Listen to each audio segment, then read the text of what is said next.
ఇలాగ మనం క్లాస్లో కలుసుకునే అవకాశం దేవుడు కల్పించినందుకు దేవుని స్తుతిస్తా ఉంటున్నాం. సమయంలో మనము దేవుని గూర్చిన సిద్ధాంతం అనే సబ్జెక్ట్ మనం ఆలోచన చేయబోతా ఉంటున్నాం. ఈ దేవుని గూర్చిన సిద్ధాంతాన్ని గూర్చి మనం ధ్యానం చేస్తూ దానికి ముందు అసలు వేదాంతం అనే విషయాన్ని కొంత 2 మాటల్లో నేను మీకు జ్ఞాపకం చేస్తాను. మనం ఈ సిస్టమాటిక్ థియాలజీలో 10 సిద్ధాంతాలను గురించి ధ్యానం చేస్తాం. దాదాపుగా 3 సంవత్సరాలు చదివే వాళ్ళకి, బీటెక్ కంప్లీట్ చేసుకునేటటువంటి వాళ్ళకి 3 సంవత్సరాల్లో ఆయా ఫస్ట్ ఇయర్లో, సెకండ్ ఇయర్లో, థర్డ్ ఇయర్లో కూడా ఒక్కొక్క డాక్టరీన్ అక్కడక్కడ వస్తూ ఉంటుంది. దాదాపుగా 3 సంవత్సరాల్లో 10 సిద్ధాంతాలు కూడా మీకు పరిచయం చేయబడతాయి. అసలు వేదాంతం అనే విషయానికి వచ్చి కానీ మనం ఆలోచన చేస్తే, ఈ వేదాంతం అనే విషయానికి వచ్చి చూస్తే దేవుని గూర్చి ధ్యానం చేయడాన్ని థియాలజీ అని అంటాం, లేకపోతే వేదాంతం అన్న మాట చెప్పుకుంటూ వస్తాం. ఈ థియాలజీ అనే విషయానికి వచ్చి కానీ చూస్తే దాదాపుగా ఒక్క 10 సిద్ధాంతాలతోనే ముడిపడలేదు. దీంట్లో చాలా బ్రాంచెస్ ఉన్నాయి అన్నమాట. వేదాంతం అనేది ఒక పెద్ద మహావృక్షం లాంటిది. దాంట్లో నుంచి మనకు రకరకాల సిద్ధాంతాలు బయటకు వస్తూ ఉంటున్నాయి. అందులో దాన్ని మొదటిగా మనం ఆలోచన చేస్తే హిస్టారికల్ థియాలజీ అని చూస్తాం. అంటే చరిత్ర పరమైనటువంటి వేదాంతం చూస్తూ వస్తాం. ఆ తరువాత డాగ్మాటిక్ థియాలజీ అని కూడా చూస్తాము. ఇక ఆ తర్వాత అక్కడ నుండి వస్తే సిస్టమాటిక్ థియాలజీ అని చూస్తాం. ఈ ఒక్కొక్కటి కానీ మనం చూస్తా ఉన్నప్పుడు ఈ సిస్టమాటిక్ థియాలజీ అనేటటువంటి దాంట్లో మనం దాదాపుగా 10 సిద్ధాంతాలను చూస్తాం. మనము మిగతా హిస్టారికల్ థియాలజీ కానీ, డాగ్మాటిక్ థియాలజీ కానీ వాటి జోలికి వెళ్ళడమే లేదు ఇంకా. అంతేకాకుండా బిబ్లికల్ థియాలజీ అనేటటువంటిది కూడా ఒకటి ఉంది. ఈ బిబ్లికల్ థియాలజీ అనేటటువంటి దాని జోలికి కూడా మనం వెళ్ళట్లేదు. ఆ తర్వాత మనకు వచ్చేది సిస్టమాటిక్ థియాలజీ. ఈ థియాలజీ అనేటటువంటి దాంట్లో సిస్టమాటిక్ థియాలజీ అనేది ఒక బ్రాంచ్ మాత్రమే. ఈ సిస్టమాటిక్ థియాలజీ అనే ఈ బ్రాంచ్ లో మరలా 10 సిద్ధాంతాలు ఉన్నాయి. ఈ 10 సిద్ధాంతాలు ఏంటని కానీ చూస్తే, మొదట బైబిల్ కూర్చున్న సిద్ధాంతం చూస్తాము, బిబ్లియాలజీ అని దాన్ని కూర్చు చదువుతూ వస్తాం. ఇక ఆ తర్వాత అక్కడ నుండి వస్తే ద డాక్ట్రిన్ ఆఫ్ గాడ్, దేవుని కూర్చున్న సిద్ధాంతాన్ని చూస్తూ వస్తాం. అక్కడ నుండి వస్తే క్రీస్తుని కూర్చున్న సిద్ధాంతాన్ని చూస్తాం. ఆ తర్వాత పరిశుద్ధాత్మను కూర్చున్న సిద్ధాంతం చూస్తాం. 5వదిగా దేవదూతలను కూర్చున్న సిద్ధాంతం చూస్తాం. దాంట్లోనే దాదాపుగా డీమనాలజీ, సాతానును కూర్చున్న సిద్ధాంతాన్ని గురించి కూడా అందులోనే మనం ఆలోచన చేస్తాం. ఇక అక్కడ నుంచి వస్తే మానవుని కూర్చున్న సిద్ధాంతాన్ని చూస్తాం 6వదిగా. 7వదిగా పాపమును కూర్చున్న సిద్ధాంతాన్ని చూస్తాం.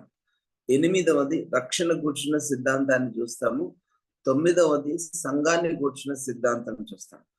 10వది చివరి దినాలను కూర్చున్న సిద్ధాంతం, ఎస్కటాలజీ అని చదువుతూ వస్తాం. ఈ 10 సిద్ధాంతాలు మనకి సిస్టమాటిక్ థియాలజీలో ఉంటాయి. ఈ 10 సిద్ధాంతాలను మనం నేర్చుకొని వేదాంతం అంతా వచ్చేసింది, నేను చూసేశాను అని మాత్రం ఎప్పుడు మీరు తలంచకూడదు. ఎందుకంటే సిస్టమాటిక్ థియాలజీ అని ఒక థియాలజీలో ఒక బ్రాంచ్ మాత్రమే మనం చూస్తున్నాం. ఈ బ్రాంచ్ లో ఈ 10 సిద్ధాంతాలను గురించి కూడా పూర్తిగా మనం చూడలేం. ఓన్లీ బేసిక్స్ మాత్రమే మనం చూస్తాం. ఎందుకనంటే పూర్తి డీటెయిల్స్ లోని కానీ వెళ్తే ఈ 10 మాసాలు కూడా మనం ఒక సిద్ధాంతాన్ని కూడా పూర్తిగా అధ్యయనం చేయడం కుదరదు. అంత సువిశాలమైనది వేదాంతం అనేటటువంటిది. కనుక ఈ వేదాంతాన్ని గురించి మీరు ధ్యానం చేస్తా ఉన్నప్పుడు కొంచెం జాగ్రత్తగా మనసు పెట్టి అర్థం చేసుకోవడానికి ప్రయత్నం చేయడం అనేది అవసరం. కనుక జాగ్రత్తగా నేర్చుకోవడానికి ప్రయత్నం చేయండి. అందులో మనం ఈరోజు చూసేది దేవుని గూర్చిన సిద్ధాంతం. దేవుని గూర్చిన సిద్ధాంతం నేను కొంత మీకు స్క్రీన్ కూడా చూపిస్తాను.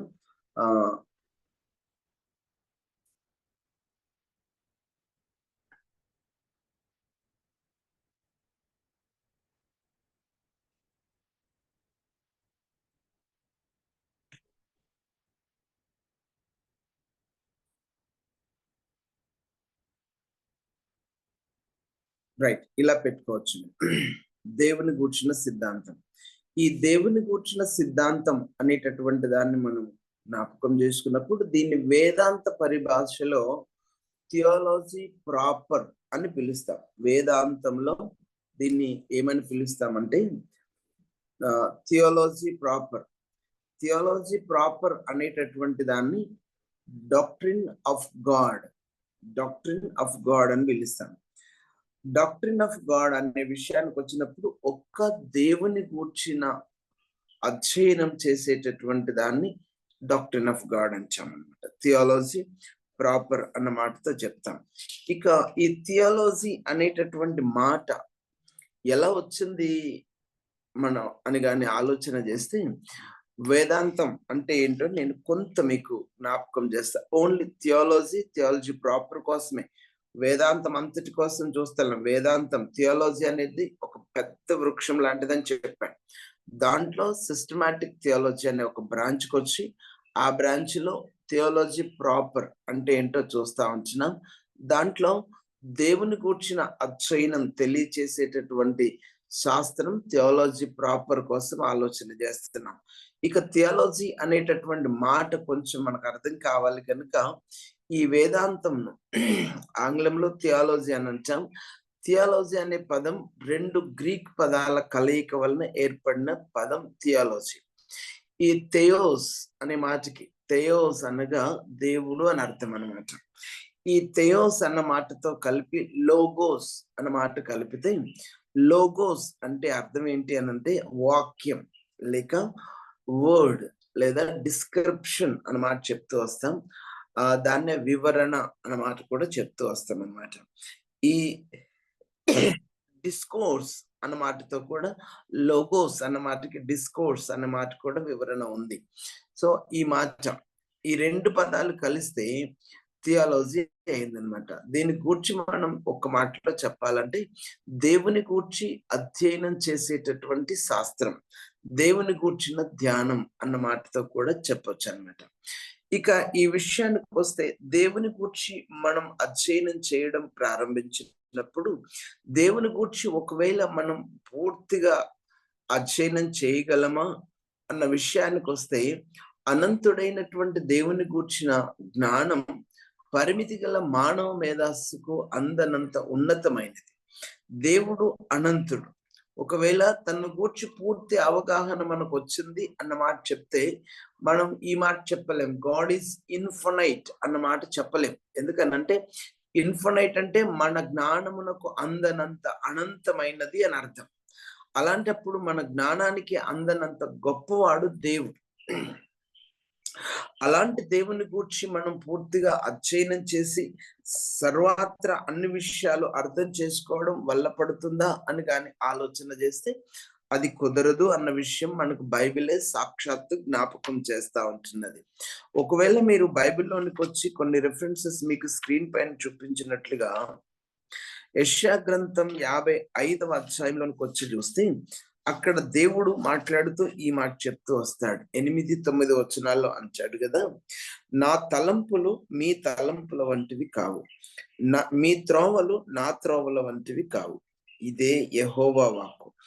ఆకాశములు భూమి పైన ఎంత ఉన్నతంగా ఉన్నవో మీ మార్గముల కంటే నా మార్గములు, మీ తలంపుల కంటే నా తలంపులు అంత ఎత్తుగా ఉన్నవి అన్నమాట చెప్తూ వస్తాడు.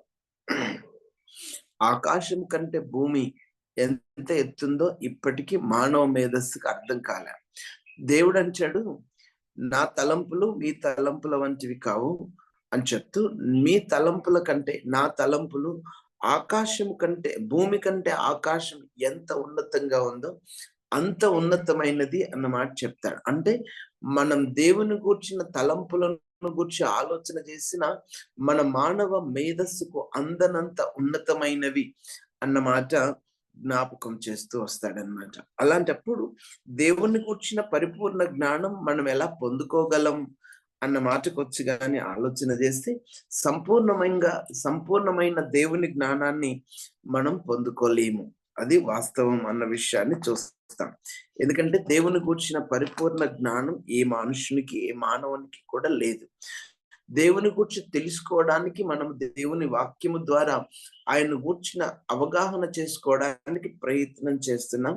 అందులో ఎంతవరకు పొందుపరచబడిందో అంతవరకు మాత్రమే దేవుని గూర్చి తెలుసుకోగలం. కానీ అంతకు మించి మనం ఏమి అర్థం చేసుకోలేం. బైబిల్ ఇలా చెప్తా ఉంటున్నది. యోబు గ్రంథం 11వ అధ్యాయం 7వ వచనంలో ఇలా గంచాడు. యోబు గ్రంథం 11వ అధ్యాయం 7వ వచనం, దేవుని గూఢాంశములను నీవు తెలుసుకొనగలవా? సర్వశక్తుడకు దేవుని గూర్చి నీకు పరిపూర్ణ జ్ఞానము కలుగునా అన్న మాట చెప్తూ వస్తాడు. సర్వశక్తుడకు దేవుని గూర్చి నీకు పరిపూర్ణ జ్ఞానము కలుగునా అన్న మాట చెప్పడంలో అంత పరిపూర్ణమైన జ్ఞానం మనం పొందుకోలేము అన్న విషయాన్ని చెప్పడానికి ఆ మాట ప్రశ్నార్థకంగా చెప్తూ వస్తాడనమాట. సర్వశక్తుడకు దేవుని గూర్చిన పరిపూర్ణమైన జ్ఞానం మనం పొందుకోవడం మన వల్ల కాదు. అందుకని ఈ మాట ఇలాగ రాస్తూ వస్తాడు. రండి అదే యోబు గ్రంథం 23వ అధ్యాయంలోనికి వస్తే ఈ మాట ఇలాగ అంచాడు. 3వ వచనం చదువుతున్నా. ఆయన నివాస స్థానమునొద్ద నేను చేరునట్లు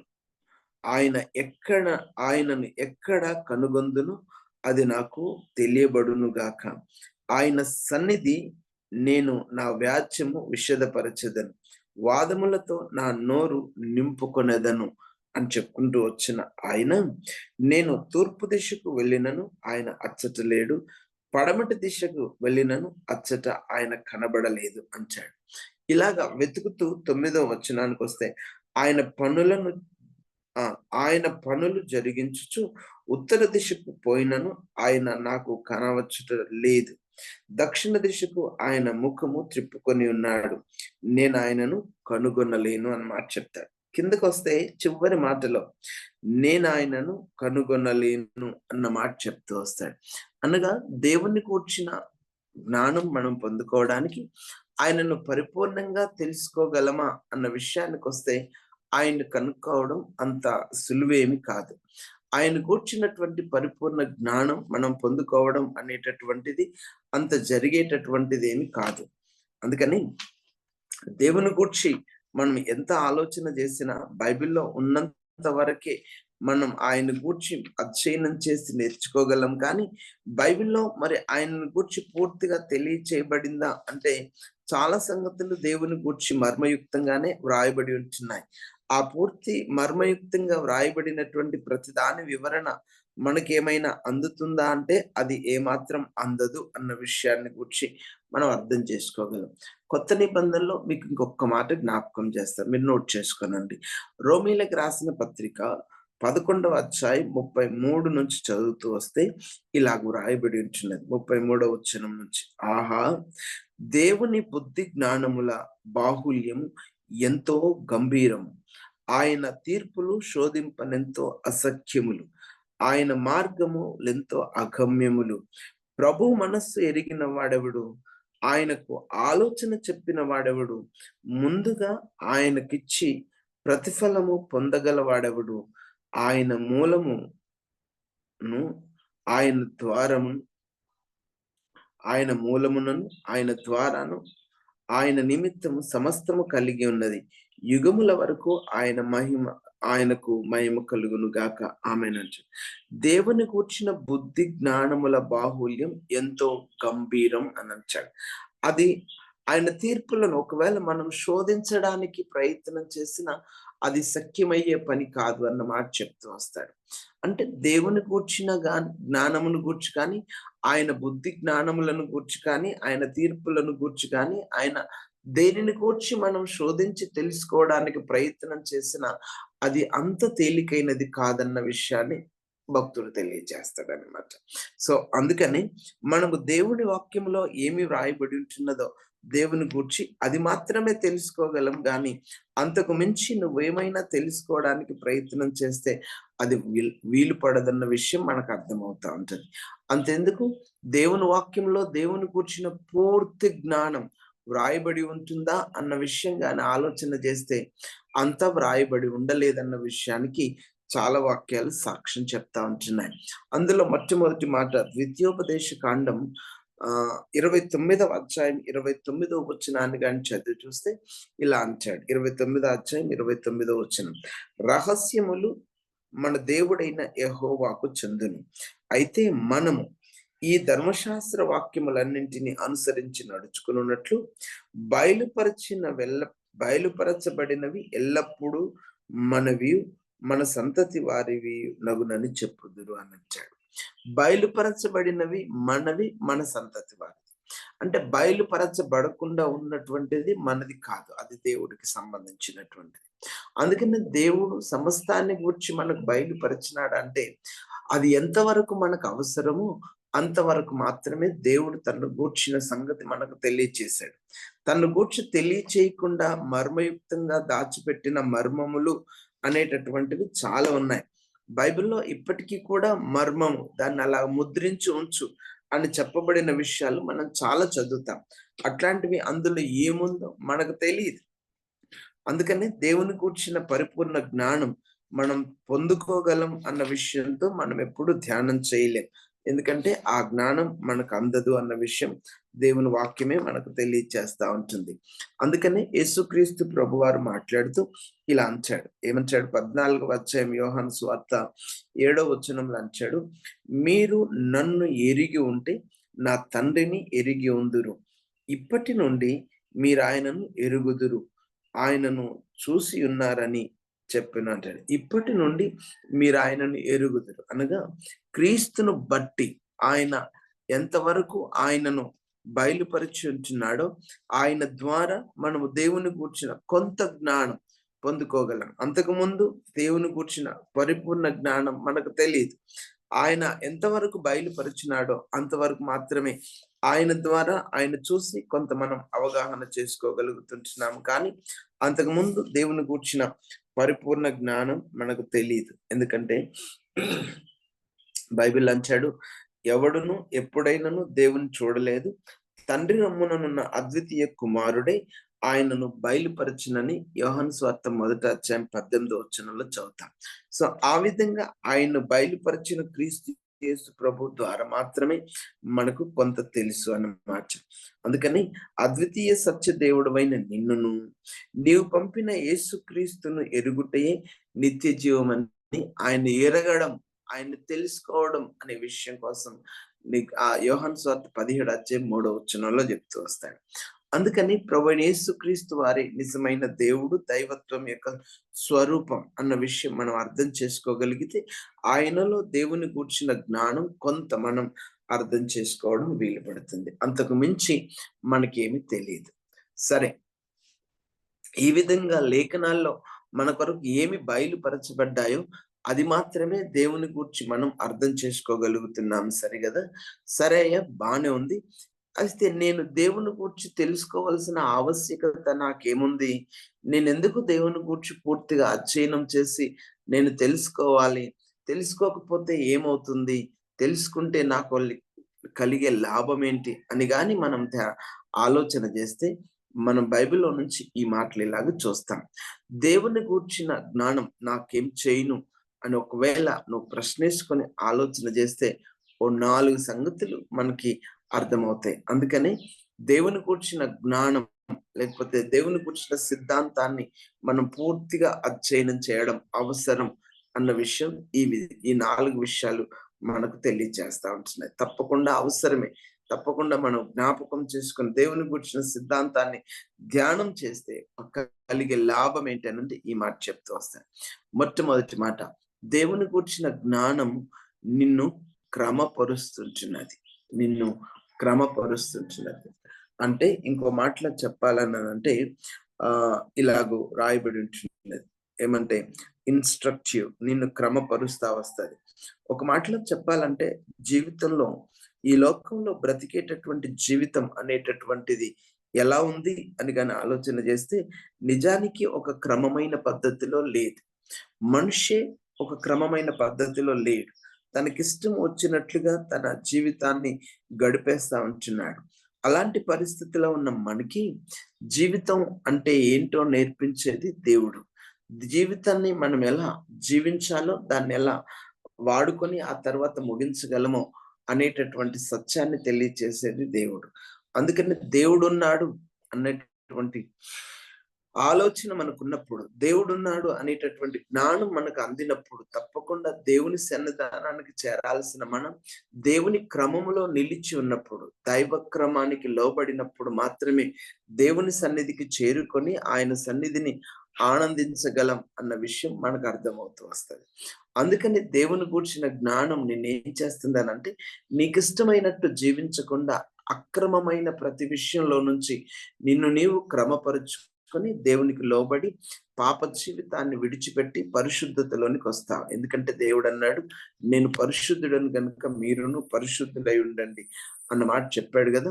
అందుకనే ఇంకో మాట కూడా అంటాడు, పరిశుద్ధత లేకుండా ఎవడు దేవుణ్ణి చూడలేడు అన్న మాట కూడా చెప్పాడు. ఓ, దేవుణ్ణి చేరుకోవాలి, దేవుడు ఇలా ఉన్నాడు అన్న విషయం గాని మనకు అర్థమైతే మనం కూడా మన జీవితాన్ని క్రమపరుచుకొని ఆయనకులా బ్రతకడానికి ప్రయత్నం చేస్తాం. అందుకోసం తప్పకుండా నిన్ను నీవు క్రమపరుచుకోవడం కోసం దేవుని గూర్చినటువంటి పరిపూర్ణ జ్ఞానం మనకు అవసరం. ఓకే, అందుకోసం మనం ఈ యొక్క దేవుని గూర్చిన శాస్త్రం చదవడం అవసరం. నంబర్ 2, రెండవది, దేవుడున్నాడు అన్న విషయం మనకు అర్థమైనప్పుడు ఆయన మనకంటే గొప్పవాడు, ఉన్నతుడు, సర్వోన్నతుడు. ఆయన ఎదుట మనం నిలిచినప్పుడు నిజంగా ఆయన సన్నిధానంలో మనం లేనట్టే. అందుకనే మనల్ని మనం తగ్గించుకోవడానికి ఇది బాగా ఉపయోగపడతా ఉంటుంది. నీకు తగ్గింపునిస్తా ఉంటున్నది. నీకేమిస్తుంది? తగ్గింపునిస్తా ఉంటున్నది అనమాట. Humble you. మనము నిజంగా దేవుడేమై ఉన్నాడో తెలిస్తే, దేవుని గూర్చిన జ్ఞానం మనకు కానీ వస్తే మనల్ని మనం తగ్గించుకోకుండా ఉండలేం. ఫర్ ఎగ్జాంపుల్, మీరు ఈ మాట చూడొచ్చు. యెషయా గ్రంథం 6వ అధ్యాయంలోనికి వస్తే యెషయా ఒక దర్శనాన్ని చూస్తాడు. ఆ దర్శనాన్ని చూస్తున్నటువంటి యెషయా ఆ దేవుని సన్నిధానంలో ఉన్న ఆ కెరూబులు 6 రెక్కలు కలిగిన వాళ్ళు, 2 రెక్కలతో ముఖాన్ని కప్పుకొని, 2 రెక్కలతో కాళ్ళు కప్పుకొని, 2 రెక్కలతో ఎగురుతూ సైన్యములకు అధిపతి యెహోవా పరిశుద్ధుడు, పరిశుద్ధుడు, పరిశుద్ధుడు అని గాన ప్రతిగానాలు చేస్తూ ఉంటుండగా అది చూసినటువంటి యెషయా, అప్పటి వరకు మీరు మొదటి 5 అధ్యాయాలు చదివితే యెషయా గ్రంథంలో ఈడికి శ్రమ, వాళ్ళకి శ్రమ, ఇశ్రాయేలీలకు తెలివి లేదు, గాడిద తన యజమానిని తెలుసుకుంటుంది, ఎద్దు తన కామందు నెరుగును, కానీ వీళ్ళకి తెలివి లేదని వాళ్ళను గురించి ఎంతో దూషిస్తూ వచ్చినటువంటి యెషయా ఇప్పుడు దేవుణ్ణి చూసిన తర్వాత తన్ను తాను తగ్గించుకుని, ఎవడో అపవిత్రుడని చూస్తున్నాను కానీ అది నాలోనే ఉంది కదా, నేను కూడా అపవిత్రున్నే కదా అన్న ఆలోచనకు వచ్చిన ఆయన అప్పుడు అరిసి కేకలు వేసి, అయ్యో, నేను అపవిత్రమైన పెదవులు గలవాడను, అపవిత్రమైన పెదవులు గల ప్రజల మధ్యలో బతుకుతున్నాను కదా అన్న ఆలోచనలోనికి వచ్చి తన్ను తాను తగ్గించుకోవడం ప్రారంభించాడు.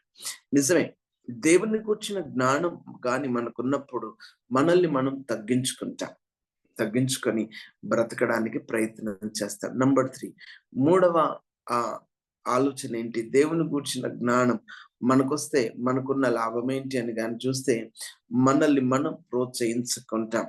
నిన్ను ప్రోత్సహిస్తూ ఉంటుంది దేవుని జ్ఞానం.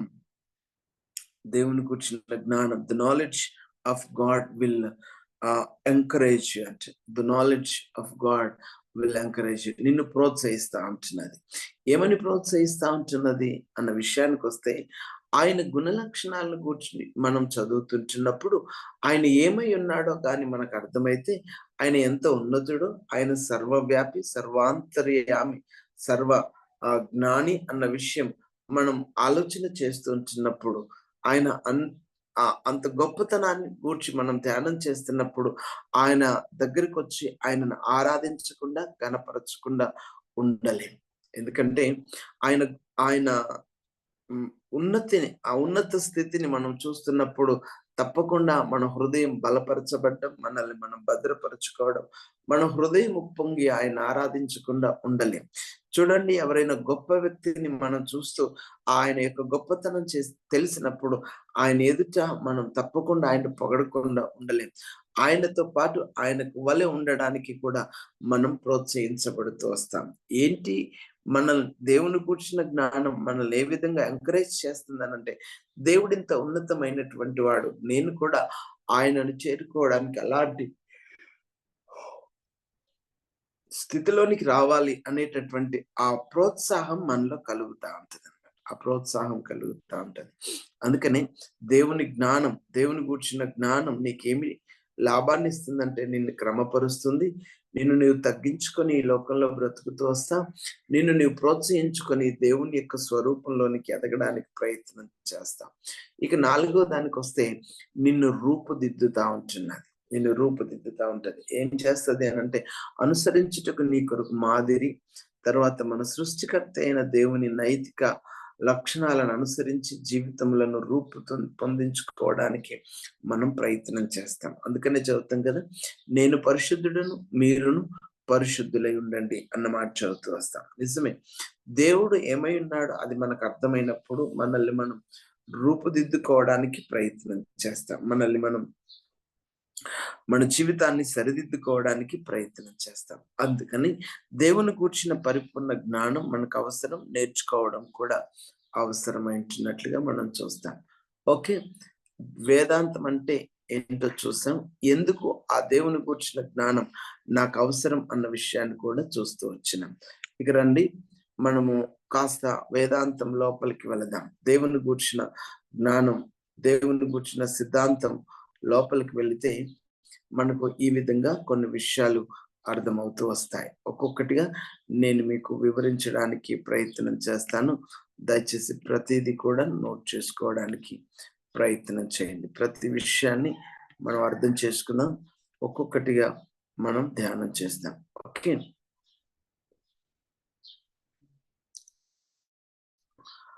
రండి. మొట్టమొదటి విషయం, దేవుని వ్యక్తిగత ఉనికి అన్న విషయం పెట్టుకోనండి. గాడ్స్ పర్సనల్ ఎగ్జిస్టెన్స్, దేవుని వ్యక్తిగత ఉనికి. అంటే ఇక్కడ దేవుని ఉనికి అనేటటువంటిది ఎలా వచ్చింది అన్న విషయాన్ని గురించి మనం కొంత ఆలోచన చేస్తాం. అసలు దేవుడు ఉన్నాడు అన్న సంగతి మనిషి జ్ఞానమునకు ఏమైనా తెలుసా? ఎంతవరకు తెలుసు? ఒకవేళ తెలిస్తే ఎలా తెలుసు? దేవుని ఉనికిని గూర్చి మనకి ఏమన్నా అర్థమవుతుందా? సరే, అర్థమైతే ఎలా అర్థమవుతుంది? ఎంతవరకు అర్థమవుతుంది?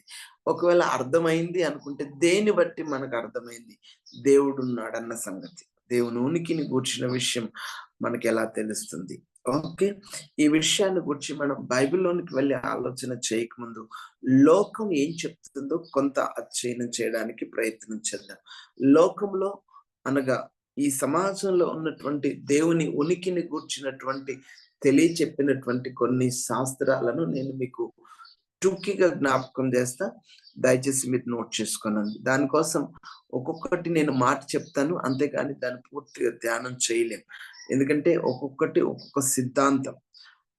సిద్ధాంతం అనంటే దానికోసం ఎంత అధ్యయనం చేస్తాము. కొంతమంది ఒక్కొక్క డాక్టరినల్ గా ఒక్కొక్క తెగ ఆ మాట మీద డిపెండ్ అయి ఉంటారు కనుక వాళ్ళు దానికోసం ఎంతైనా ధ్యానం చేస్తూ వస్తారు. అదంతా మనం తెలుసుకోవడం మన వల్ల కాదు.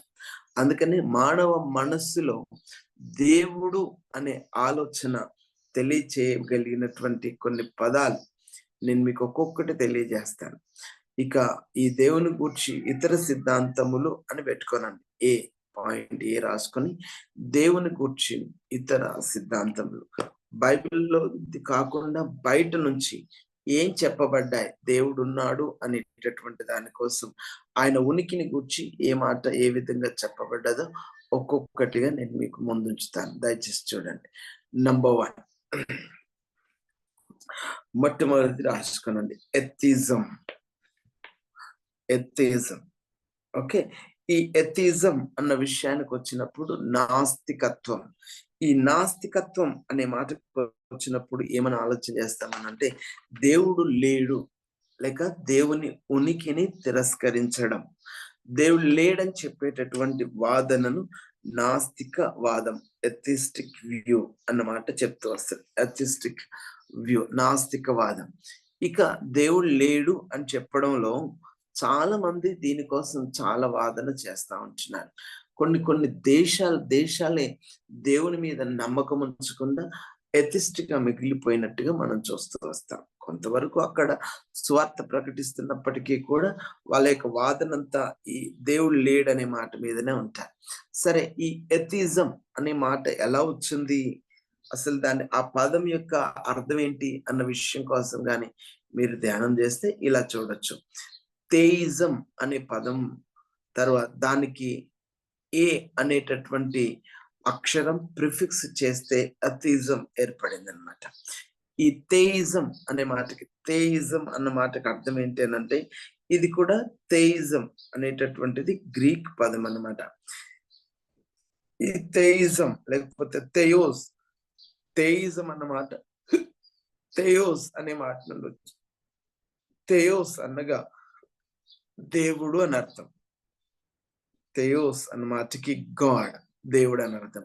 థెయిజం అన్న మాటకి దేవుని గూర్చిన జ్ఞానం అని అర్థం. ఇక ఈ థెయిజం అనేటటువంటి దానికి ఆల్ఫా, ఈ గ్రీక్ ఆల్ఫాబెట్ లో ఆల్ఫాను ప్రిఫిక్స్ చేస్తే అథిజం అన్నమాట చెప్తాను. ఈ మనం తెలుగులో కూడా కొన్ని పదాలకి వ్యతిరేక పదాలు చెప్పాల్సి వచ్చినప్పుడు ఆ అనే అక్షరం ప్రిఫిక్స్ చేస్తే దానికి వ్యతిరేక భావం వచ్చేస్తుంది. ఉదాహరణకి సత్యం అన్న మాట ఉందనుకోనండి, దానికి వ్యతిరేక మాట చెప్పాల్సి వచ్చినప్పుడు అసత్యం అన్నమాట చెప్తాం.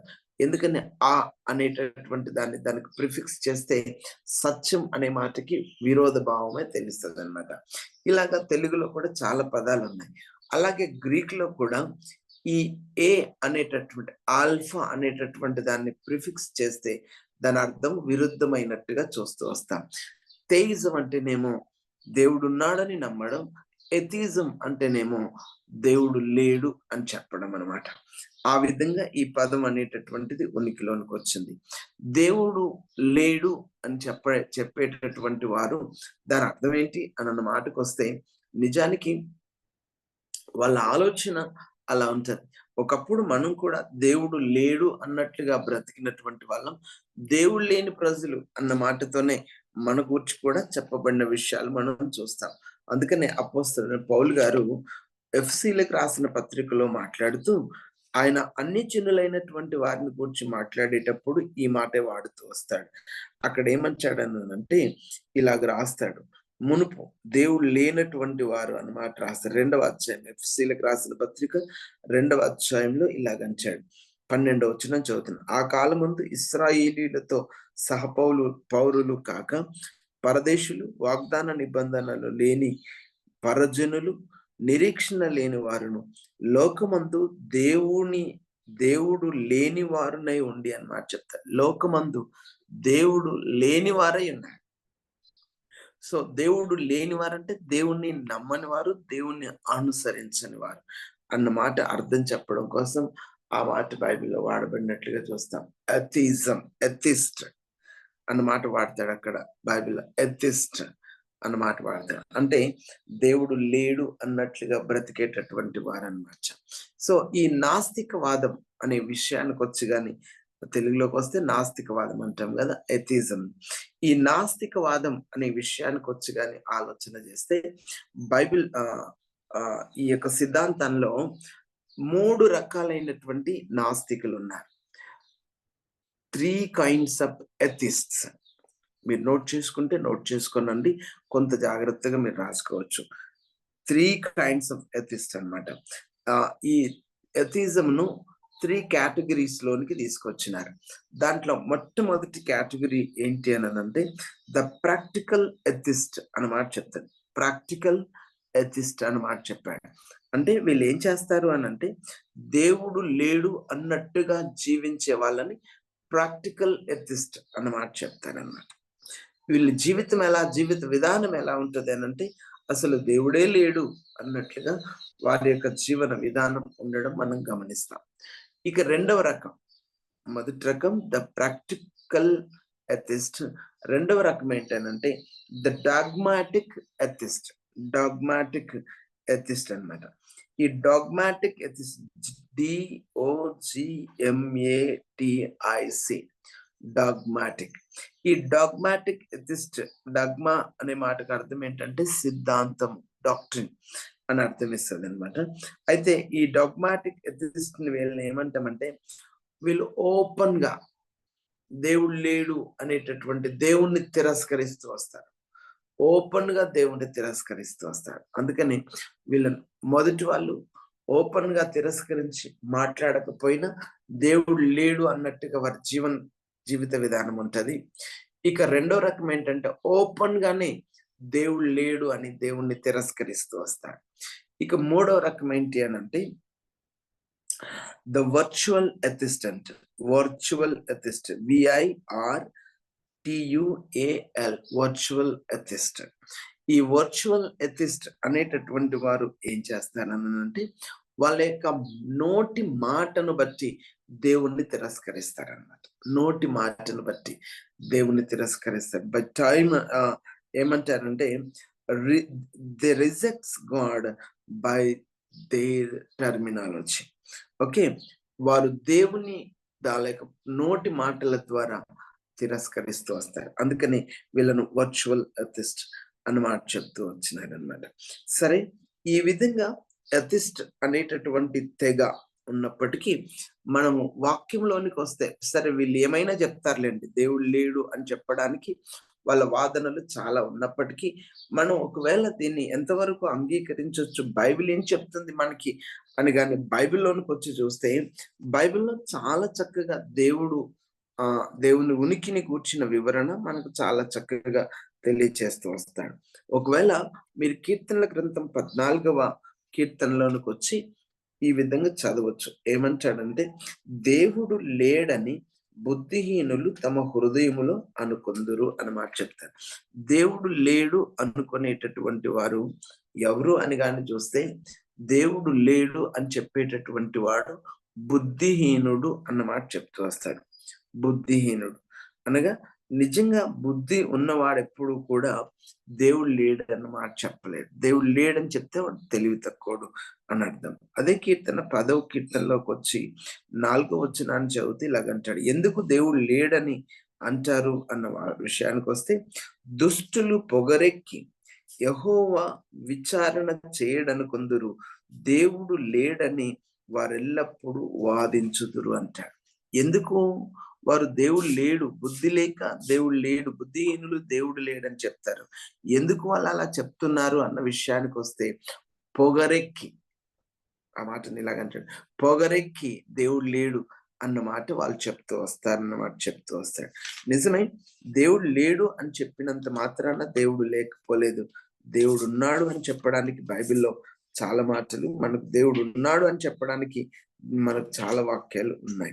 అందుకనే 53వ కీర్తన 1వ వచనంలో ఇలా రాస్తూ వస్తారు, దేవుడు లేడని బుద్ధిహీనులు తమ హృదయములలో అనుకొందురు, వారు చెడిపోయిన వారు అసహ్య కార్యములు చేయుదురు అన్న మాట చేస్తారు. మేలు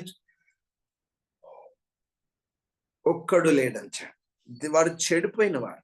వారు ఎందుకు దేవుడు లేడంటే పొగరెక్కి, అంతేగాని చెడిపోయిన వారు గనక మంచి కార్యాలు చేసేవాడు, మేలు చేసేవాడు ఒక్కడు లేడు గనక వారి క్రియలు దుష్క్రియలుగా కనబడకుండానట్లు వారు వెలుగునొద్దకు రాక దేవుడు ఉన్నాడు అన్న విషయాన్ని కూడా విశ్వసింపకుండా దేవుణ్ణి తిరస్కరిస్తూ వస్తారు. ఓకే, ఇది మొదటి తెగ ఎథిజం. ఇక రండి నెంబర్ 2, రెండో మాట రాసుకోనండి, అగ్నోస్టిసిజం. అగ్నాస్టిసిజం. ఈ అగ్నోస్టిసిజం అనేటటువంటి మాటకు వస్తే ఏమని చెప్పొచ్చు అంటే ఆగ్నేయవాదం అని మాట చెప్తుంది. ఆగ్నేయవాదం. ఈ ఆగ్నేయవాదం అన్న విషయం ఏం చెప్తుంది అన్న విషయానికి వస్తే, దేవుని ఉనికి ఖచ్చితంగా తెలియదు, ఉన్నదో లేదో తెలియదు. మనకి తెలుసుకోవడం కూడా మనిషి వల్ల కాదు, మన వల్ల కాదు. అందుకని ఖచ్చితంగా నువ్వు తెలుసుకోలేనప్పుడు ఉన్నాడని ఎలా చెప్పగలవు, లేడు అని ఎలా చెప్పగలం? తెలుసుకున్నట్లయితే ఉన్నాడు అని చెప్పొచ్చు.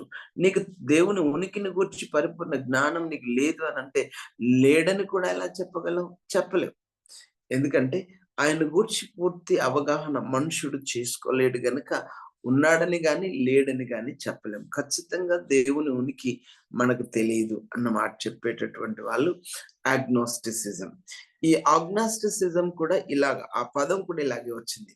ఏంటంటే గ్నోసిస్ అనే పదం నుండి గ్నోస్టిసిజం అనే పదం వచ్చింది. ఇది కూడా గ్రీక్ వర్డ్. గ్నోస్టిసిజం అనేటటువంటిది గ్రీక్ వర్డ్. ఈ గ్నోస్టిసిజం అనేటటువంటిది ఎలా వచ్చిందంటే గ్నోసిస్ అనే పదం నుండి వచ్చింది. ఈ మాట మీరు ఇలాగ రాసుకోవచ్చు. గ్నోసిస్ అనే మాట ఎలా వచ్చింది అని మాటకు వస్తే GNOSIS గ్నోసిస్ అని చదువుతాం. గ్నోసిస్ అనే మాటకు అర్థం ఏంటి అని అంటే నాలెడ్జ్ అని అర్థం. గ్నోసిస్ అనే మాటకి నాలెడ్జ్ అని అర్థం. ఈ గ్నోసిస్ అనే పదానికి ప్రిఫిక్స్ చేసిన ఆల్ఫా ప్రిఫిక్స్ చేస్తే దాని అర్థం పూర్తి వ్యతిరేకం అవుతుంది. జ్ఞానం అనగా తెలివి, తెలుసుకునేటటువంటి ఆలోచన.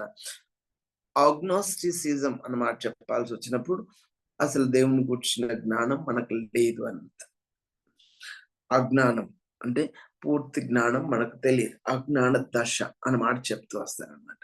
సో ఈ విధంగా అగ్నోస్టిసిజం అనేటటువంటిది వచ్చి ఉంటున్నది. ఈ అగ్నోస్టిసిజం అనేటటువంటి దాన్ని మొట్టమొదట ప్రతిపాదించింది ఎవరు? ఈ పదాన్ని అగ్నోస్టిసిజం అనేటటువంటి పదాన్ని ఎవరు తీసుకొచ్చారు అని కానీ చూస్తే థామస్ హుక్స్లీ అనేటటువంటి ఆయన ఈ సిద్ధాంతాన్ని తీసుకొని వచ్చాడు. థామస్ హుక్స్లీ అనేటటువంటి దాన్ని ఆయన ఈ సిద్ధాంతాన్ని తీసుకొని వచ్చాడు. ఆయన ఏం చెప్తాడు అని అంటే మనకు పూర్తిగా దేవుడు ఉన్నాడో లేదో తెలియదు. ఎందుకంటే మనకు అంత జ్ఞానం లేదు కనుక ఆయన ఉన్నాడో లేదో తెలియదు. తెలుసుకోవడం మన వల్ల కాదనుకున్నప్పుడు ఎందుకు ఆలోచించి మన సమయాన్ని వృధా చేసుకోవడం? ఆయన గురించి పూర్తి అవగాహన మనకు తెలియదు. అందుకని ఉన్నాడని చెప్పొద్దు, లేడు అని కూడా చెప్పొద్దు అన్న మాటతో ఈయన వెళ్ళిపోతాడు అనమాట. అందుకని ఇంకో మాట చెప్తారు వీళ్ళు. ఏమంటారంటే అగ్నాస్టిసిజం వాళ్ళు చెప్పేది ఏమంటే సైంటిఫిక్ గా ఏదైనా ప్రూఫ్ చేయబడితే, సైంటిఫిక్ గా ఏదైనా వెరిఫై చేయబడినప్పుడు ఒకవేళ ఆ మాట వెరిఫైబుల్ అయితే, అది ఒకవేళ రుజువు చేయబడితే అది ఉన్నట్టు నమ్మచ్చు. సైంటిఫిక్ గా మనం దేన్నైతే ప్రూఫ్ చేయలేమో దాన్ని మనం నమ్మలేము అన్నమాట చెప్తూ వస్తాయి. ఇక దేవుడు ఉన్నాడు అన్న సంగతి మనం సైంటిఫికల్ గా ప్రూఫ్ చేయగలమా అన్న విషయానికి వస్తే సైన్స్ దీన్ని ప్రూఫ్ చేయలేదు. దేవుడు ఉన్నాడు లేడు అన్న సంగతిని సైన్స్ ప్రూఫ్ చేయలేదు. సైన్స్ ప్రూఫ్ చేయనప్పుడు మనం ఎందుకు నమ్మాలా అని ఈ వాదన చెప్పుకుంటూ వస్తారు. అందుకని దీన్ని అగ్నాస్టిసిజం అన్నమాట చెప్తూ వచ్చారు. ఓకే, అంతవరకు మీరు దానికోసం చాలా సంగతులు ఉన్నాయి, ఆలోచించవచ్చు. ఇక రండి నంబర్ 3, మూడో మాట చెప్తాను. స్కెప్టిసిజం. మూడో మాట స్కెప్టిసిజం. ఈ స్కెప్టిసిజం అనే విషయానికి వచ్చి దాన్ని ఆలోచన చేస్తే సంశయవాదము అంటారు. సంశయవాదం దేవుని ఉనికిని గూర్చి సందేహాత్మకంగా చెప్పడం. నేను చూస్తే గాని నమ్మను, నేను నమ్మను అని చెప్తారు. చూసారా?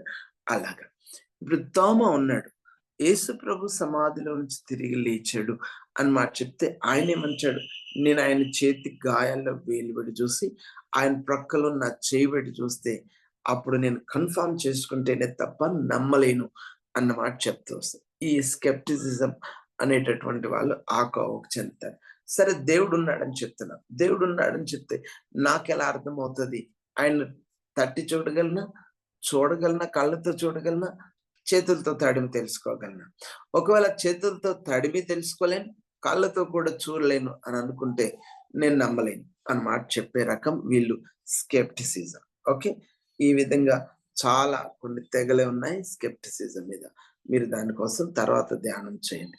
ఇక నంబర్ 4, నాలుగో విషయానికి వస్తే పాంథెయిజం, అద్వైతం అన్నమాట చెప్తూ వస్తారు. ఈ అద్వైతం అనేటటువంటిది హిందూయిజంలో గొప్ప సిద్ధాంతం. ఇది ద్వైతం, అద్వైతం అన్నమాట. ఈ రెండు పదాలు మనం హిందూయిజంలో చూస్తాం. ద్వైతం ఆ మాటకు వస్తే దేవుడు ఒక్కడే అని మాట చెప్పు. అద్వైతం అంటే ప్రతిదీ దేవుడే అని చెప్పేటటువంటి రకం అద్వైతం. దీన్ని ఏమన్నారంటే పాంథయిజం. పాన్ అనేటటువంటి ఈ మాట నిజానికి ఈ ఈ పదం గ్రీక్ పదం ఆ మాటకి పాన్ అనే మాటకి అర్థం ఏంటి అని కానీ ఆలోచన చేస్తే ప్రతిదీ కూడా ఎవ్రీథింగ్. పాన్ అనే మాటకు వస్తే everything. Everything is God. God is everything అని మాట చెప్తాడు. ప్రతిదీ దేవుడే, లేకపోతే ప్రతి దానిలో దేవుడు ఉన్నాడు అని చెప్పేటటువంటిది. All is in God is in all and all is God. Everything is God. ప్రతిదీ ఏది చూసినా అది దేవుడే. ఎందుకంటే ఈ లోకంలో సృష్టిలో ఉన్నటువంటి ప్రతి వస్తువు దేవుని మాయా స్వరూపం అని చెప్తూ వస్తాడు. అందుకని ఆయన ఏ స్వరూపంలో ఉన్నాడో తెలియదు. అందుకని ప్రతి దాన్ని కూడా చులకన చేయకూడదు. చెట్టే కానీ, రాయే కానీ, అది ఇంకేమైనా కానీ, నీళ్ళే కానీ, జంతువే కానీ, పురుగులే కానీ, పక్షులే కానీ, ప్రతి దాంట్లో కూడా ఏదో ఒక విధమైనటువంటి దైవ స్వరూపం ఉన్నది అన్నమాట చెప్తూ వచ్చేటటువంటి వాళ్ళు. పాంథయిజం, అద్వైతం. ఈ అద్వైతం అనేటటువంటి ఈ డాక్టరీన్ ఎక్కడి నుండి వచ్చిందని అంటే భారతంలో ప్రహ్లాదుని దగ్గర నుంచి వచ్చిందనమాట. అందుకని ఆయన చెప్తూ ఏమంటాడు, తను నమ్మిన దేవుని కోసం ఎక్కడున్నాడు నీ దేవుడు అని చెప్పేటప్పుడు ఆయన అంటాడు, ఇందు కలడు అందు కలడు, ఎందెందు వెదకినా అందు కలడు అన్నమాట చెప్తూ ఈ అద్వైతం అనే సిద్ధాంతాన్ని అక్కడ జన్మ ఇచ్చినట్లుగా మనం చూస్తాం అనమాట. సరే, ఆ విధంగా ప్రతిదీ దేవుడే, ప్రతి దాంట్లో దేవుడు ఉన్నాడు అని చెప్పుకుంటూ అన్నిటికీ దండం పెట్టుకునేటటువంటి రకాలు మన కళ్ళ ముందు చాలా కనబడుతూ వస్తాయి. దాన్ని పాంథయిజం అన్నమాట చెప్తూ వస్తాం. ఓకే, అంతవరకు మీరు నోట్ చేసుకోనండి, ఎక్కువ ధ్యానం చేయలేదు. ఇక అక్కడ నుంచి వస్తే 5వది పాలిథెయిజం. పాలిథెయిజం. పాలి అనే మాటకి అర్థం ఏంటంటే మెనీ అని అర్థం. పాలి అనేటటువంటి పదానికి అర్థం ఏంటంటే మెనీ. అంటే పాలిథెయిజం అనే మాటకు వస్తే మెనీ గాడ్స్ ఎగ్జిస్ట్. దేవుడు అంటే ఒక్కడే కాదండి, చాలా మంది ఉన్నారు అని చెప్తూ బహుదేవత ఆరాధన చేసేటటువంటి విశ్వాసం ఇది. బహుదేవత విశ్వాసం, పాలిథెయిజం అనమాట చెప్తారు. మన హిందూయిజం దాదాపుగా పాలిథెయిజంలోనికి వస్తుంది. ఎందుకంటే దేవుడు అంటే ఒక్కడు కాదు, అనేక మంది దేవతలు ఉన్నారు. 30 కోట్లు, what ever it may be, A number అయినా చెప్పేస్తారు వాళ్ళు. సో అంతమంది ఉన్నారు దేవుళ్ళు అన్నమాట చెప్పుకుంటూ వస్తారు. ఒక్కొక్కరిని ఒక్కొక్క విధంగా ఒక్కో పేరుతో ఆరాధన చేస్తూ ప్రతిదీ దేవుడు అని చెప్పేసి అందరిని, ఒక్కరిని కాదు, దేవుడు అంటే ఒక్కడే కాదు, చాలా మంది ఉన్నారు అని చెప్తూ ఆరాధించే ఆరాధన, దాన్నే పాలిథెయిజం అన్నమాట చెప్తూ వస్తారు. పాలిథెయిజం. మై గాడ్ ఈస్, వీళ్ళు ఏం చెప్తారంటే my gods are superior than your gods అని చెప్పేటటువంటి, సుపీరియర్ టు యువర్ గాడ్ అని చెప్తారు.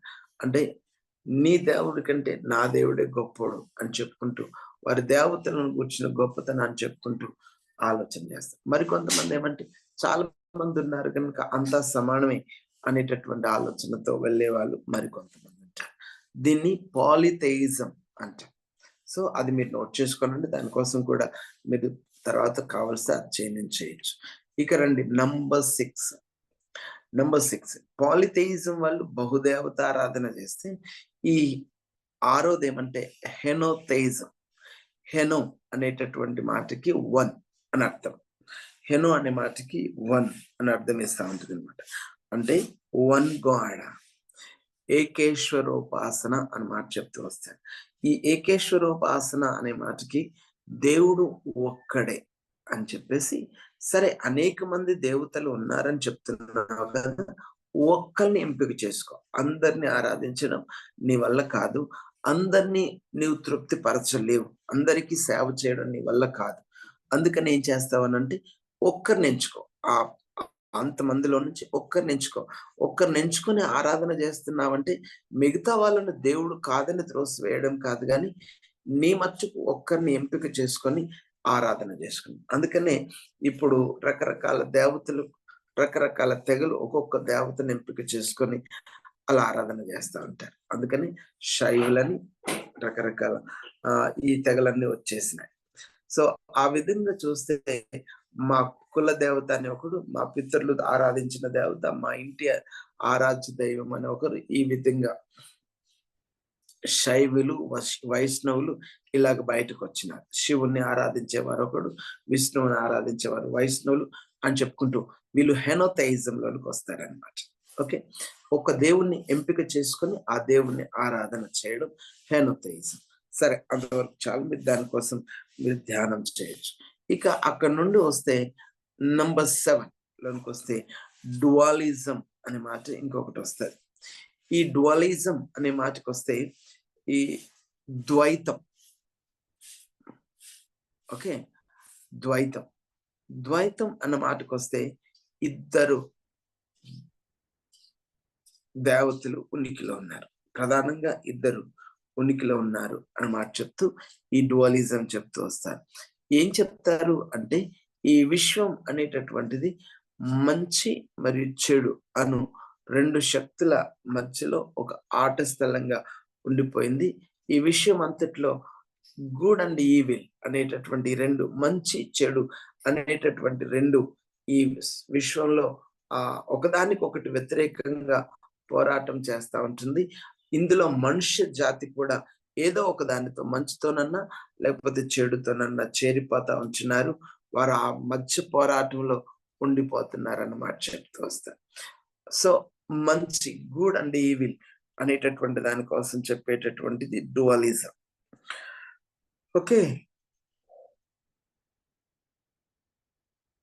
మరికొంతమంది దేవుడు సైతాన్ కోసం చెప్తారు కదా, మంచి చెడు, దేవుడు సైతాన్, ఈ రెండింటి మధ్యలో జరిగే పోరు కోసం మాట్లాడేది డువాలిజం. సరే, దానికోసం కూడా చాలా వివరణ మనకు కనబడుతూ వస్తుంది. సో వీళ్ళు నమ్మేది మంచి చెడు రెండు దేవతలు ఉన్నాయి, దేవుడు సైతాన్ కూడా దేవుడే అని చెప్పేటటువంటి రకం అన్నమాట. ఓకే, అది డువాలిజం. ఇక రండి, నంబర్ 8 రాసుకోనండి, 8 రాసుకోనండి. ఈ 8లో మనం ఏం చేస్తామంటే ట్రైథెయిజం అన్నమాట చెప్తూ వస్తాడు.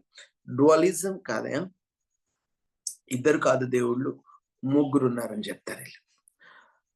ముగ్గురు దేవుళ్ళు కలరు అని చెప్పేటటువంటి రకం త్రిమూర్తుల కోసం మాట్లాడుతూ వస్తారు. ట్రైథెయిజం, తండ్రి, కుమారుడు మరియు పరిశుద్ధాత్మ, ముగ్గురు వేరు వేరు దేవతలు ఉన్నారు అని చెప్పేటటువంటి వాళ్ళు. హిందూయిజంలో ఏం చెప్తారు, బ్రహ్మ, విష్ణు, ఈశ్వర అన్న మాట చెప్తూ వస్తారు, త్రిమూర్తులు కోసం మాట్లాడుతూ వస్తారు. సో అలాగే క్రిస్టియానిటీలో ఒక తెగ కూడా అలాగే ముగ్గురు వేరు వేరు దేవతలు ఉన్నారు అన్నమాట నమ్మేటటువంటి వాళ్ళను ట్రైథెయిజం అన్నమాట చెప్తూ వస్తారు. సో దేవుడు ఒక్కడే అన్న విషయం వీరు నమ్మరు, దేవుడు ముగ్గురు అన్న విషయాన్ని చెప్తూ వస్తారు.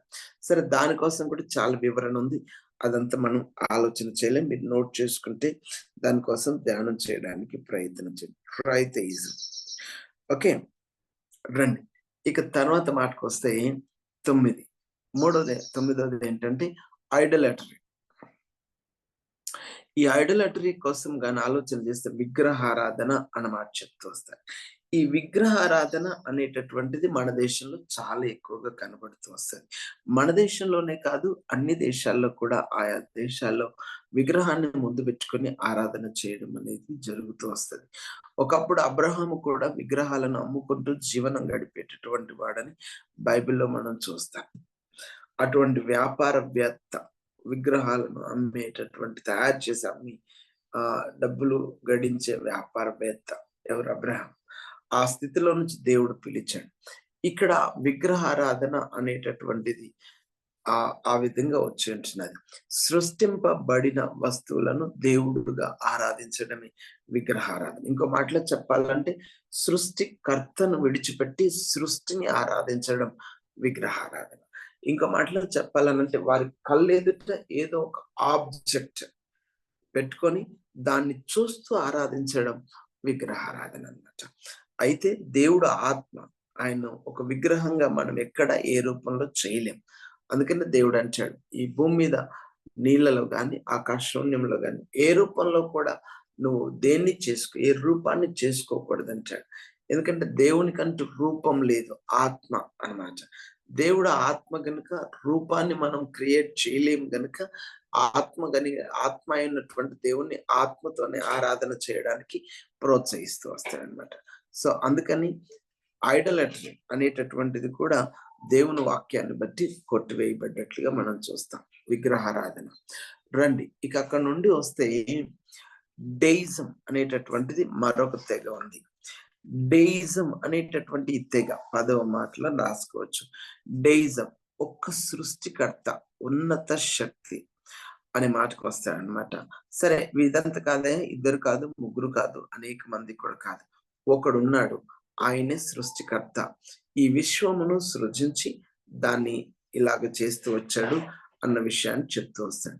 వీళ్ళు ఏమని చెప్తారనంటే నిజంగా సృష్టిని అంతటిని దేవుడు సృష్టించాడు అన్న విషయాన్ని చెప్పకుండా ఈ డెయిజం అనేటటువంటి వాళ్ళు చెప్పే మాట ఏమంటే విశ్వకర్త అయినటువంటి ఆ దేవుడు విశ్వాన్ని అలా స్టార్ట్ చేశాడు, అలా స్టార్ట్ చేసి వదిలేశాడు. ఇక స్టార్ట్ చేసిన ఆ విశ్వం, దేవుని చేత ఆరంభించబడిన ఈ విశ్వం ఏమైందంటే దానంతట అదే క్రమేపీ రన్ అవుతా ఉన్నది. అయితే దేవుని యొక్క ప్రమేయం దీంట్లో ఏమాత్రం ఇప్పుడు లేదు. ఒకప్పుడు ఆరంభంలో స్టార్ట్ చేశాడు, ఇడిచిపెట్టాడు, అంతే. ఇక సృష్టి పైన దేవుని ప్రమేయం లేదు అన్న మాట చెప్పుకుంటూ వస్తాడు. ఏమంచాడనంటే ఒక గడియారాన్ని తయారు చేసినటువంటి వాడు గడియారాన్ని సృష్టించి వదిలేస్తాడు ఆయన. ఇక దానంతట అదే పనిచేస్తుంది. ఏమైనా రిపేర్ వస్తుంది, రిపేర్ దగ్గర తీసుకెళ్ళి రిపేర్ చేసి మళ్ళీ స్టార్ట్ అవుతుంది. సో ఆ విధంగానే సృష్టి అనేటటువంటి ఈ క్రమాన్ని కూడా దేవుడు అలా స్టార్ట్ చేసేలా వదిలేశాడు, క్రియేట్ చేసేలా వదిలేశాడు. కానీ దేవుని వాక్యం అలా చెప్పడంలా, దేవుడు సృష్టిని విడిచిపెట్టల. సృష్టిలో ఆయన మన మధ్యలో మనుషులను తన స్వరూపంలో చేసుకుని మనుషుల ద్వారా ఆరాధించబడతా ఉంటున్నాడు. అంతేకాకుండా సృష్టిని అంతటిని కూడా ఆయన నడిపిస్తా ఉంటున్నాడు. సృష్టి అంతటిని కూడా ఆయన ఆధ్వర్యంలో, ఆయన ఆధీనంలో నడుస్తుంటున్నాడు. ఆయన లేకుండా ఒక క్షణం కూడా సృష్టి నిలవలేదు. అందుకని దేవుడు సృష్టి నుంచి దూరం నడిపిస్తా ఉన్నాడు, అది ఆయన ద్వారా నడుస్తా ఉంటున్నది. సో డెయిజం చెప్పేటటువంటిది ఆ యొక్క తప్పుడు పదం.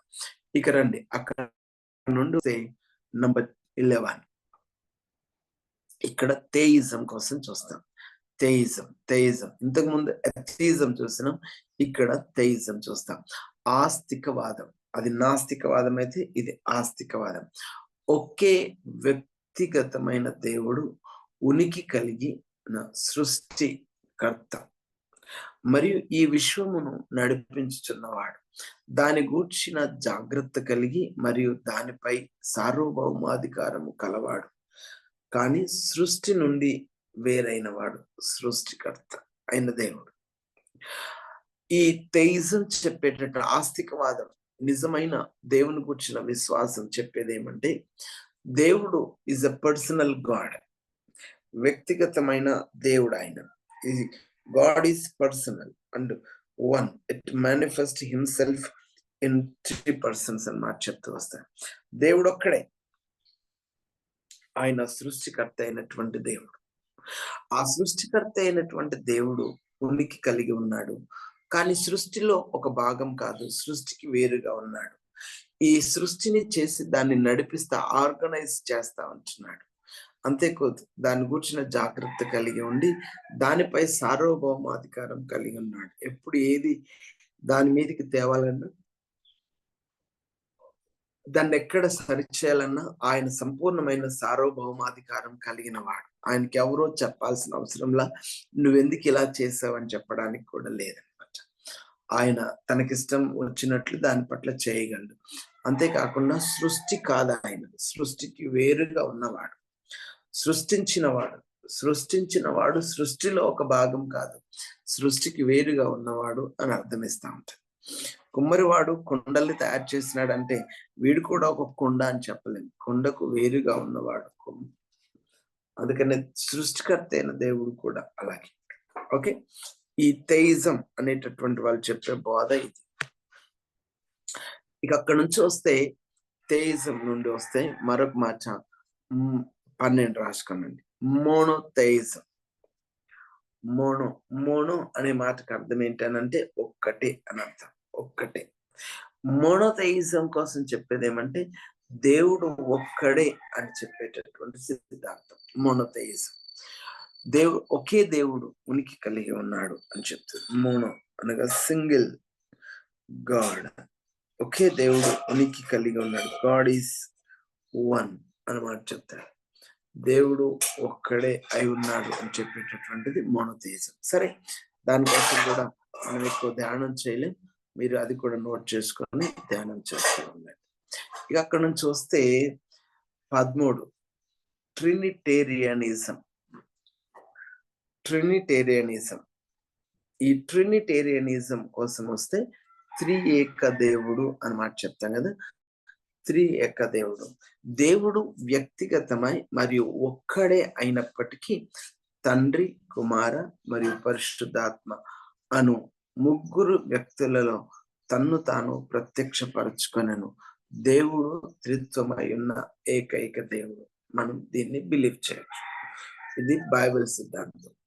త్రియేక దేవుడు త్రిత్వం కానీ ఏకమై ఉన్నటువంటి దేవుడు. తండ్రి, కుమార, పరిశుద్ధాత్మ ఏకమై ఉన్నటువంటి దేవుడు. సో ఈ యొక్క మనం ట్రినిటీని గురించి ఆలోచన చేసేటప్పుడు మనం ఈ ఆలోచన చేసే సిద్ధాంతంలో బాగా సరిగ్గా ఈ ట్రినిటేరియనిజం కోసం ఆలోచన చేస్తాం. ఓకే, ట్రినిటేరియనిజం కోసం ఆలోచన చేస్తాం. ఇవి ఇతరమైనటువంటి దేవుని ఉనికిని గూర్చి తెలియచెప్పేటటువంటి సిద్ధాంతాలు. ఓకే, దేవుని ఉనికిని గూర్చి తెలియచెప్పేటటువంటి సిద్ధాంతాలు. మీరు ఇలాగ చేస్తూ పోతే లోకంలో చాలా వచ్చినాయి. ఈ విషయంలో పుట్టగొడుగుల్లాగా రకరకాల పదాలతో దేవుని కూర్చుని ఆలోచన చెప్పేటటువంటి వాళ్ళు చాలా వచ్చారు. కొన్ని మాత్రం చూపించిన 13 చూపించిన అంటే చాలా తక్కువ. అవి బేసిక్ గా మన ప్రాంతంలో వచ్చినటువంటి ఎక్కువ కలిగి ఉన్నటువంటి పదాలను మీకు చూపించాను. కానీ ఇవే కాదు, చాలా ఉన్నాయి. అవి మీరు తర్వాత ఇంకెక్కడైనా చూసి ధ్యానం చేయొచ్చు. ఓకే, రండి. ఇక మనం దేవుని ఉనికిని గురించి ఎలా తెలుసుకోవచ్చు? మనకు దేవుడు ఉన్నాడు అన్న విషయం అర్థమైతే ఎలా తెలుసు ఆయన మనకున్నాడని తెలియచేయడానికి కావలసి వచ్చిన రుజువులు ఏంటి అన్న విషయాన్ని కానీ మనం ఆలోచన చేస్తే ఈ విధంగా మనం చూస్తాం. ఓకే, ఈ విధంగా చూస్తాం. రండి, ఒకటొకటి నేను మీకు జ్ఞాపకం చేస్తాను. పాయింట్ బి రాసుకున్నాను. పాయింట్ బి, దేవుని ఉనికిని కాదు ఉనికి అని రాసుకున్నాడు. ప్రింట్ తప్పబడింది. దేవుని ఉనికిని గూర్చి రుజువులు. ఉనికి, అది ఉనికి కాదు ఉనికి, స్పెల్లింగ్ మిస్టేక్. దేవుడు 2 ప్రధానమైన సాధనాల ద్వారా మానవాళికి తను తాను ప్రత్యక్షపరచుకున్నట్లుగా చూస్తాం. దేవుడు ఉన్నాడు అన్న సంగతి నేను ఇందాక మీకు చెప్పాను. తన్ను తాను ప్రత్యక్షపరచుకుంటే తప్ప తన ఉనికిని గూర్చి మనకి ఏమి తెలియదు అన్న విషయం చెప్తూ వచ్చా. అది ఎలాగా దేవుడు తన్ను తాను బయలుపరుచుకున్నాడు అన్న విషయాన్ని కానీ చూస్తే మొట్టమొదట రెవల్యూషన్ అన్న మాట చెప్తూ వస్తాం. మీరు ఈ మాట బైబిల్ని కూర్చున్న సిద్ధాంతం ఆలోచన చేసినప్పుడు అందులో ఈ మాటలు చూస్తుంటారు. రెవల్యూషన్ ఆఫ్ గాడ్, దేవుని ప్రత్యక్షత అన్నమాట చూస్తాం. దేవుని ప్రత్యక్షత. ఈ దేవుని ప్రత్యక్షతలో 2 రకాలైనటువంటి ప్రత్యక్షతల గురించి బైబిల్ మనం మాట్లాడుతూ ఉంటుంది. దాంట్లో మొదటి మాట ఏమంటే natural revolution or general revolution అని కూడా చెప్తూ వస్తారు. న్యాచురల్ రెవల్యూషన్ లేదా దీన్నే జనరల్ రెవల్యూషన్ అని కూడా పిలుస్తూ వస్తారు.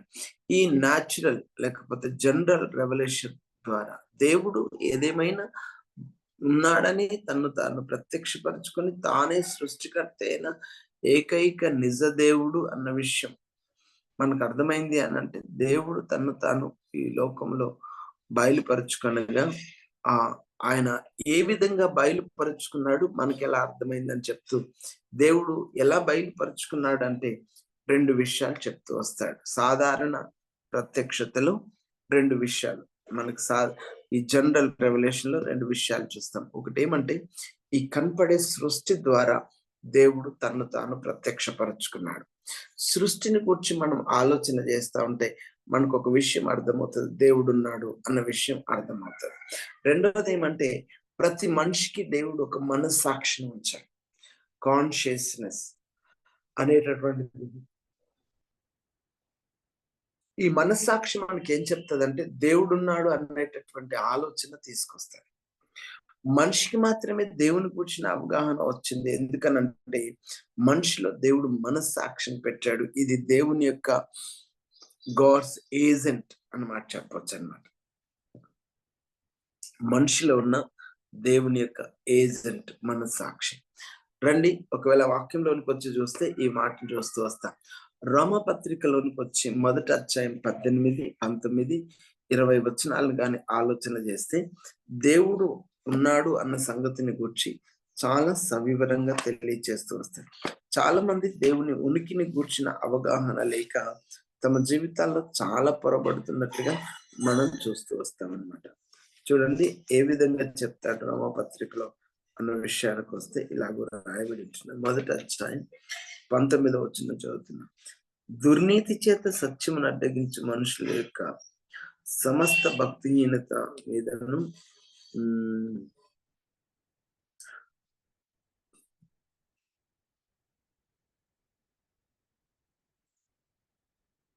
చూడొచ్చు. దేవుని 19 వచ్చింది. ఎందుకనగా దేవుని గూర్చి తెలియశక్యమైనది ఏదియో అది వారి మధ్య విశుద్ధమై ఉన్నది. శక్యమైనది దేవుడు అది వారికి బయలుపరచను అన్నమాట చెప్తారు. దేవుని గూర్చి తెలియశక్యమైనదేదో అది వారి మధ్య ఎలా బయలుపరచబడి ఉంటున్నది? దేని ద్వారా బయలుపరచబడి ఉందంటే 20వ వచనంలో చెప్తాడు.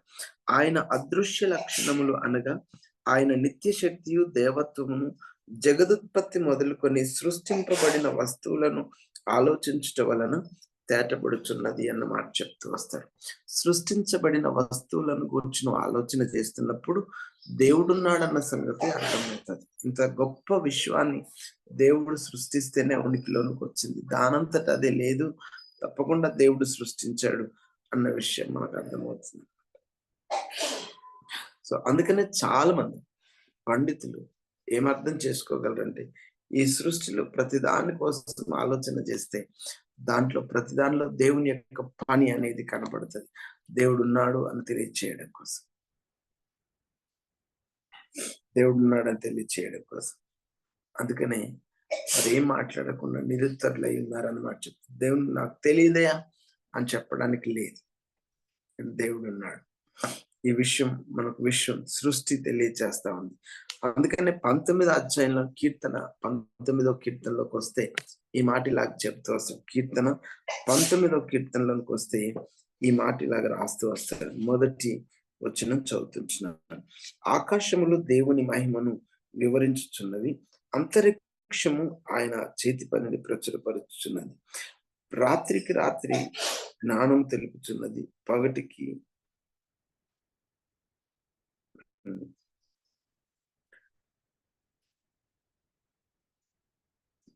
పగలు బోధ చేయుచున్నది అన్నమాట చెప్తారు. వాటికి భాష లేదు, నోరు లేదు, అయినా సరే సృష్టి అనేటటువంటి వాటి కోసం నువ్వు ఆలోచన చేస్తే నీకు ఉపదేశం చేస్తా ఉంటున్నది. సృష్టి ద్వారా దేవుడున్నాడు అన్న విషయం మనకు అర్థమవుతా ఉంటుంది. దీన్నే న్యాచురల్ లేదా జనరల్ రెవల్యూషన్ అన్నారు. ఇక మనస్సాక్షి, ఈ మనస్సాక్షి విషయానికి వచ్చి చూస్తే మనిషిలో ప్రతి ఒక్కడిలో, మనిషిగా పుట్టిన ప్రతి ఒక్కడిలో మనస్సాక్షి అనేది ఉంది. ఈ మనస్సాక్షి మన మీద మంచి చెడు అనేటటువంటి దానికోసం నేరారోపణ చేస్తా ఉంటుంది. ఎవడో చెప్పాల్సిన అవసరం లేదు.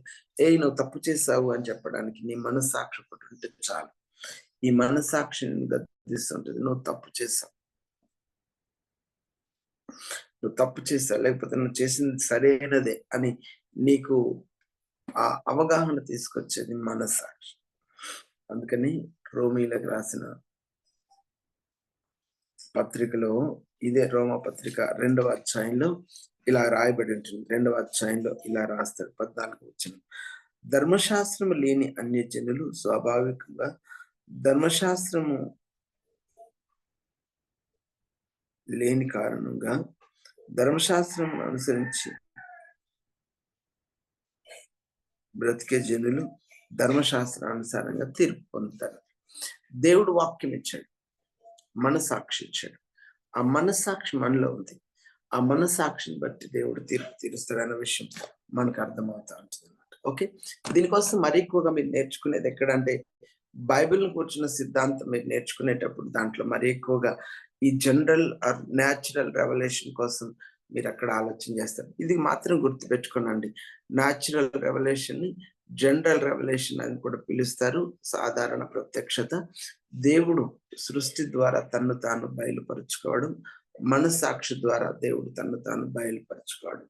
ఇక న్యాచురల్ లేకపోతే సాధారణ ప్రత్యక్షత కోసం వివరణ మనకి ఎలా, ఏంటి అర్థం చేసుకోవడం ఎలా, డెఫినేషన్ ఏంటి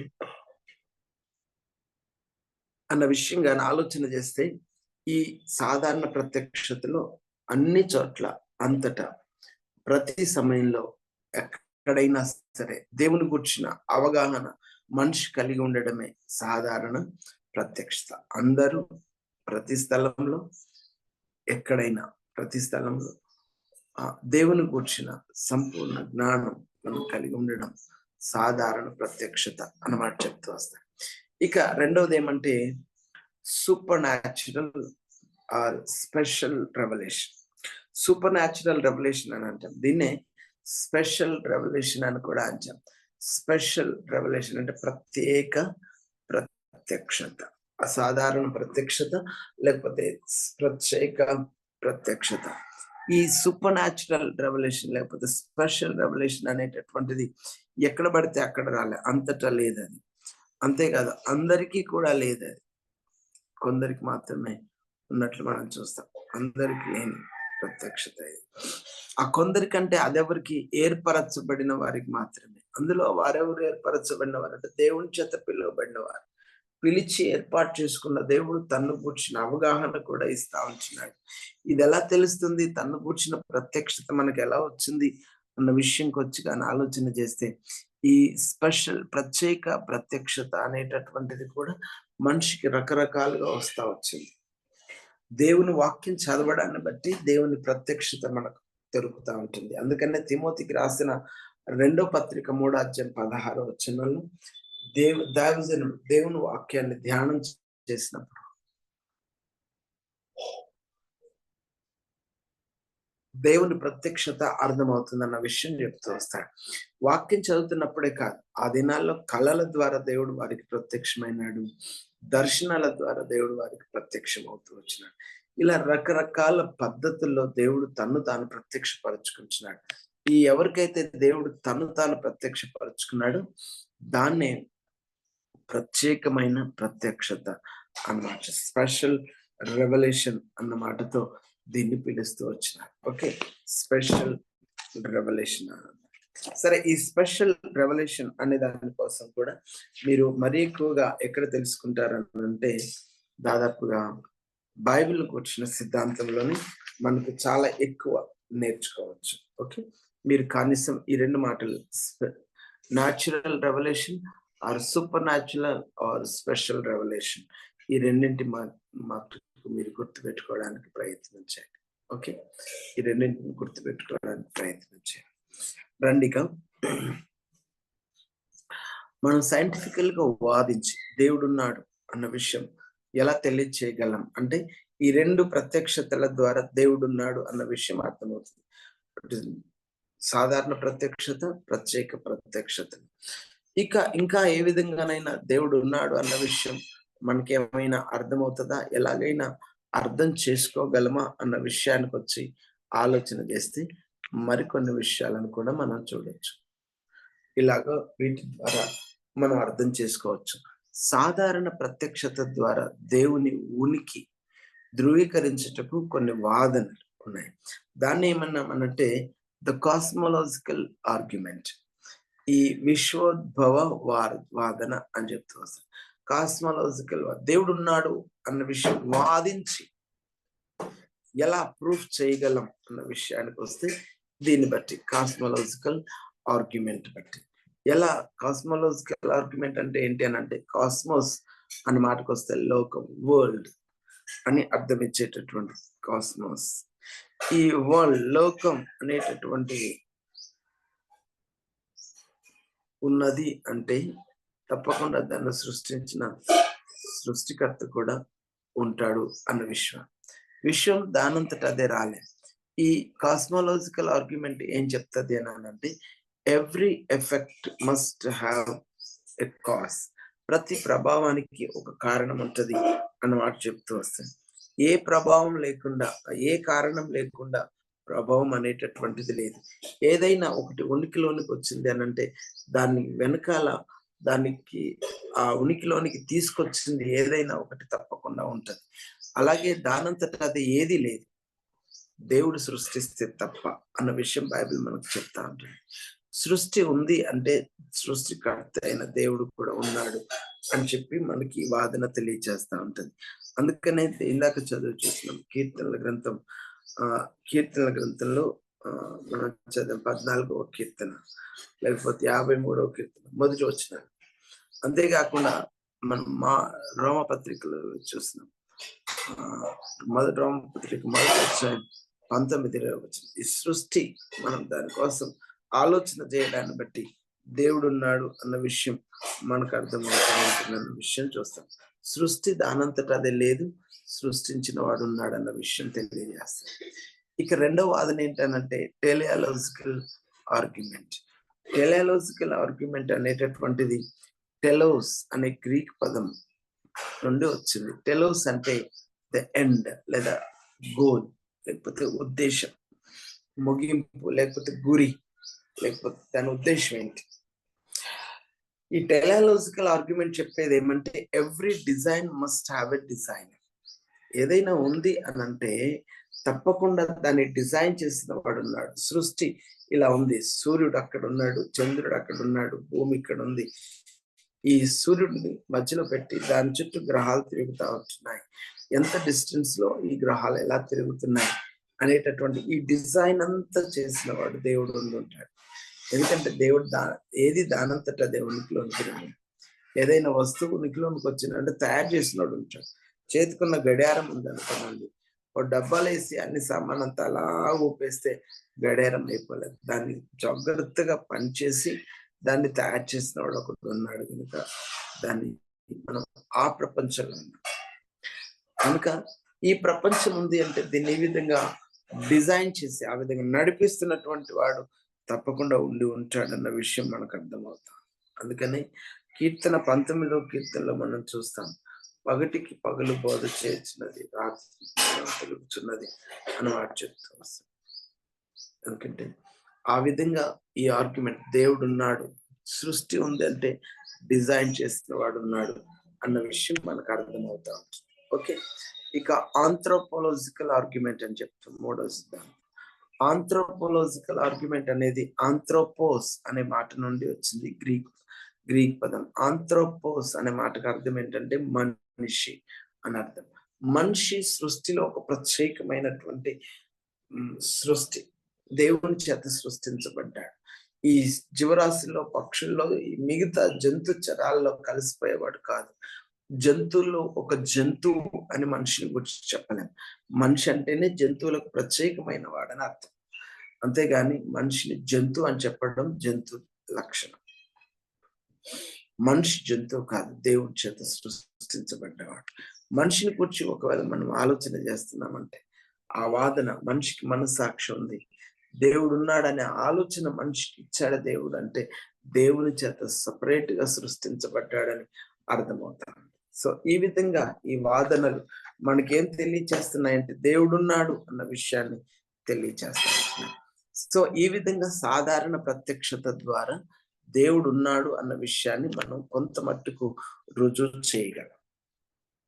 కానీ ఇది సంపూర్ణంగా రుజువు చేయగలం అంటే చేయలేం. మనకి దేవుని వాక్యం ఉంది, దీన్నే ప్రత్యేక ప్రత్యక్షత అన్నమాట చెప్తూ వస్తాం. దీని ద్వారా దేవుడు ఉన్నాడని ఎలా రుజువు చేయగలము రేపటి క్లాసులో మనం చూద్దాం.